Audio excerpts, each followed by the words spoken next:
sense. Let me give you another example. Let us say you went and bought a car from a car dealer.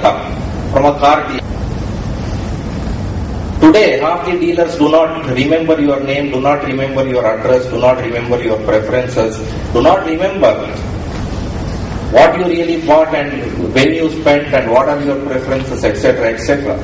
So at the end of 6 years, they don't have data for them to take a business decision, or they don't have the intelligence to be able to figure out that it's already 6 years old since you bought a car and now is the time to go and market a car, and these are your preferences, these are the things that you like, shall I go ahead and market a car?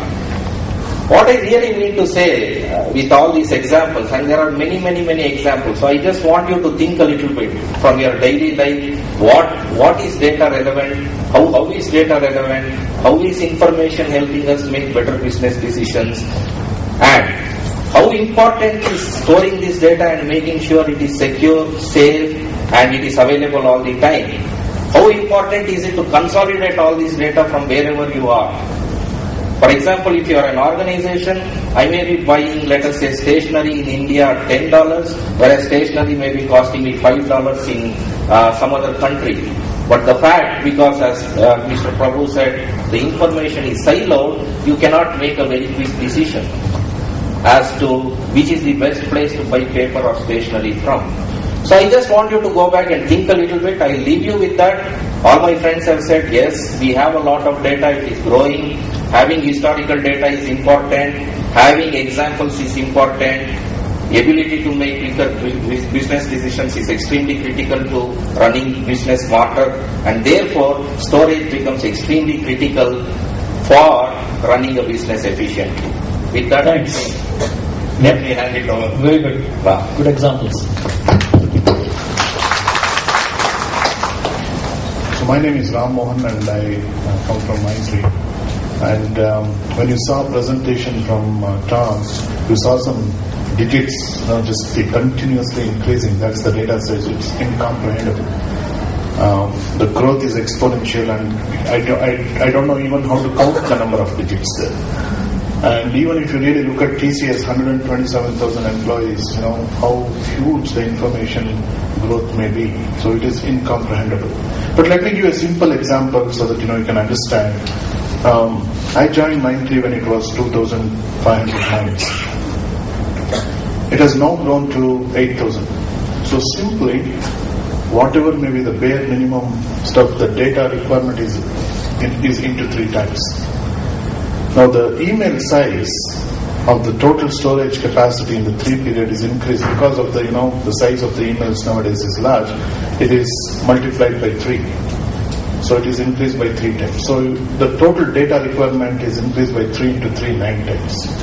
We went public, so there are a lot of compliances which you need to carry, so we need that has increased by 3 times. So it is 3 into 3 into 3, 27 times. Now, is that we moved from a lot of disparate systems to SAP. So SAP requires central storage, and the storage size is increased by another 3 times. So you are talking about 27 into 3, 51, into 3, 51, right? And then because of a lot of our clients, it has become into 3 again. So that is 220 times. Now the clients' compliances, which you have SAS 70, you have a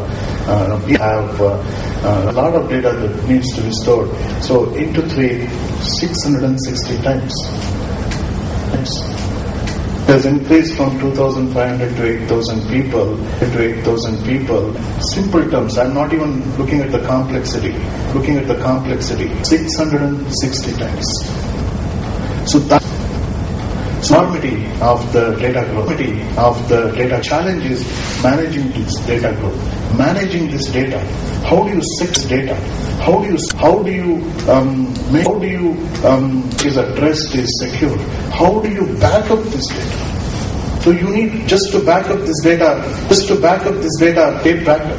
You need to have another storage to back up this storage. So your data duplicity. So now 660 times became into 1200 times in a matter of 3 years. So you can just comprehend how the data is going. So the biggest challenge is in terms of how do you manage this growth, how do you manage the data itself, how do you secure the data, how do you access, control that particular data. These are the challenges which we are facing. Yeah, thanks a lot. So you saw the kind of complexity organizations are facing. You saw some examples to brainstorm and look at. You saw how Mindtree is hundreds of times their data generation has become. Generation is one aspect, but after that, because of compliance, because of client requirements, how it is multiplying, it's really amazing. Let's go to second round. You just spent 1 minute on the solution aspect. We all saw what kind of problems we are having in our organizations. So from organization perspective, Mr. Prabhu, we can start. How are you managing the challenge? What kind of solutions? If quickly, 1 minute if you can. I know 1 minute is short, maybe 1 or 2 minutes, not more than that, because then I want to go to the audience to ask questions. Yeah, when we talk about these solutions, now first of all, any solutions that nowadays we choose, first and foremost thing we look is that scalability and what you call investment production. Scalable servers, scalable storage solutions, these are the first choice. And of course, next comes, because storage in isolation we just cannot analyze. It need to be looked into in a holistic view of the business. And always it is told that IT must align with the business objective.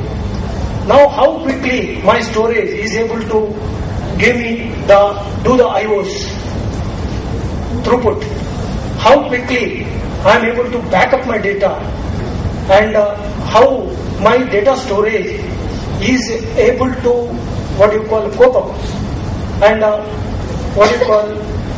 handle disasters. Suppose if there is any data disruptions, how undestructively I can run my business. These are all the issues. Now see, we address these issues by choosing the right architecture.